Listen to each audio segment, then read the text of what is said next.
Greetings, my sports to the bone people. Welcome back to another video.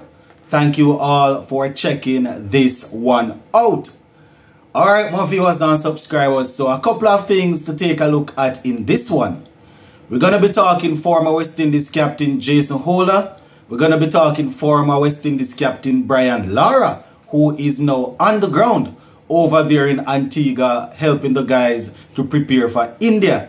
And we're also going to be taking a look at the match that was played last night between the Reggae Boys and St. Kitts and Nevis. So just give a listening ear until the end and let me know what you think in the comment section. So we're going to kick things off with the man himself, Brian Charles Lara. And the West Indies, they are currently having a training camp, right? A couple of players were invited to a red ball training camp to get them prepared for India. We take on India in probably a week and a half time or somewhere thereabout. And I know that we are a bit worried because we would have seen the squad that India are set to take to the Caribbean.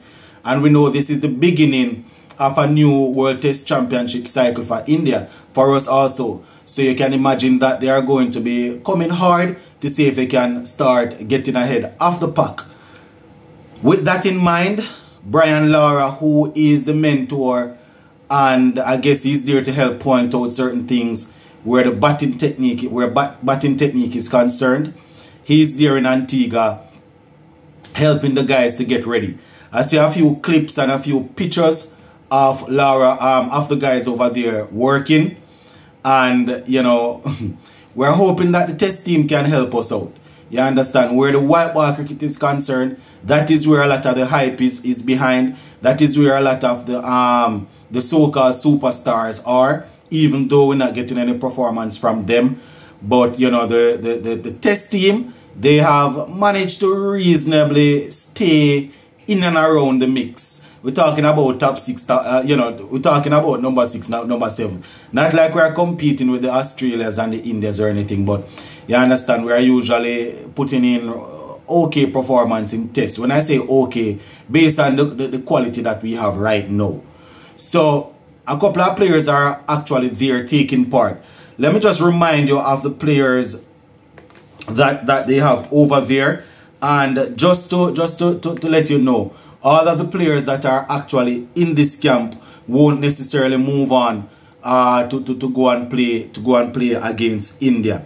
You understand? I guess they just wanted a few of these guys to help get other players ready, while the others are at the ODI qualifiers, the ODI World Cup qualifiers. You understand? So let me just see if I can go through. You know, we see where people like Jaden Seals has made a return. So just taking this from the Daily Express, they say the training squad includes the likes of Alec Arthanes, Hodge, Mackenzie, Hakeem Jordan, Jair McAllister, and you know, Shannon Gabriel is also there preparing. So let me just give you the full squad. So Craig Brathwaite, Alec Arthanes, Jermaine Blackwood, Nkrumah Banner, Tajan Shandapal, Raheem Cornwall, Joshua De Silva, Shannon Gabriel, Hodge, Jordan, that's Hakeem Jordan, Jair McAllister, Kurt McKenzie, Marquino Minley, Anderson Phillip, Raymond Reefa, Kemar Roach, Jaden Seals, and Jamal Warrican.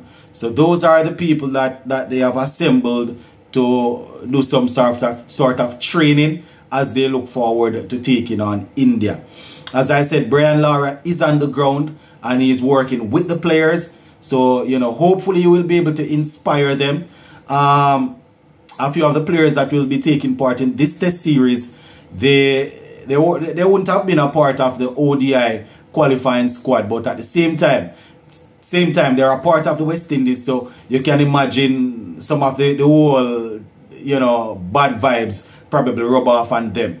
So, you know, just wanted to let you all know that Brian Lara is there working with them.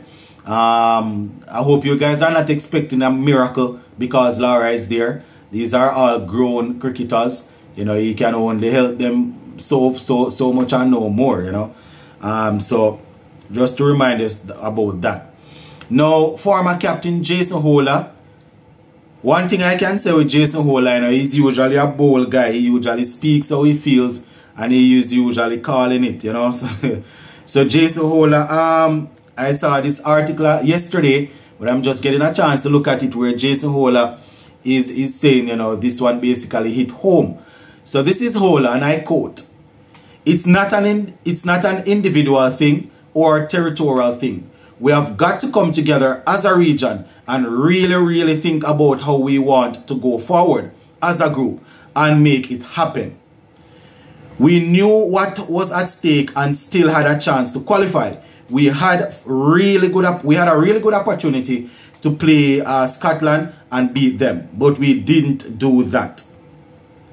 Hola went on to say the lowest point of their he's saying that this is the lowest point of their cricket. You understand? And it is sad to see. He's saying this is probably one of the lowest points I have had with the team. But you know, there are still a lot of positives. I was really happy for Nicholas Pooran, the way he played through his through this entire competition. And it's good to see some of the younger guys get an opportunity on the big stage.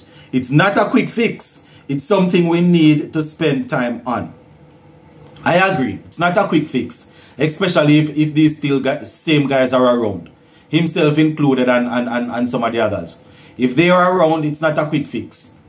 You understand? There's no way it can be a quick fix to have guys that are 28, 29, 30, 31 in a team performing the same way for close to 10 years. Can't be a quick fix. The only quick fix is to get them out and get in other people that you're going to try with. You understand? It's just so it go. These guys have been there for years, so it's not a surprise. You know, I said it in a video the other day. It's not a surprise.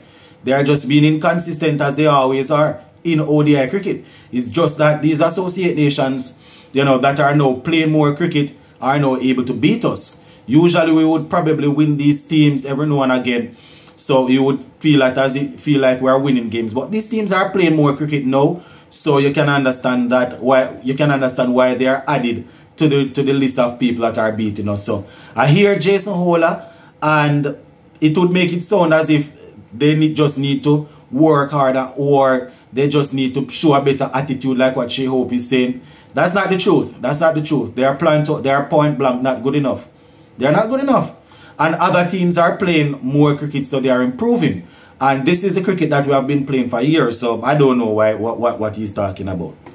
Anyhow, let me just finish off with some football. You can call it bittersweet because it's within the Caribbean. So the Reggae Boys, they were able to beat St. Kitts and Nevis 5-0 last night in the Gold Cup. You know, if it was outside of the Caribbean, we would be able to range more, but you know, rave more and make nice. But you know, yeah, we got the better of St. Kitts 5-0. I wouldn't say that I enjoyed the game. It wasn't as competitive as the game against the USA. You know, thought that we could have scored more goals and things. So, shout out to the guys. We are now through to the quarterfinals alongside the United States of America from our group. We both went through on 7 points each.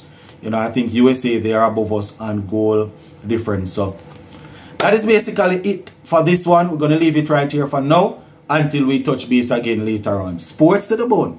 Keeping you informed. Big up.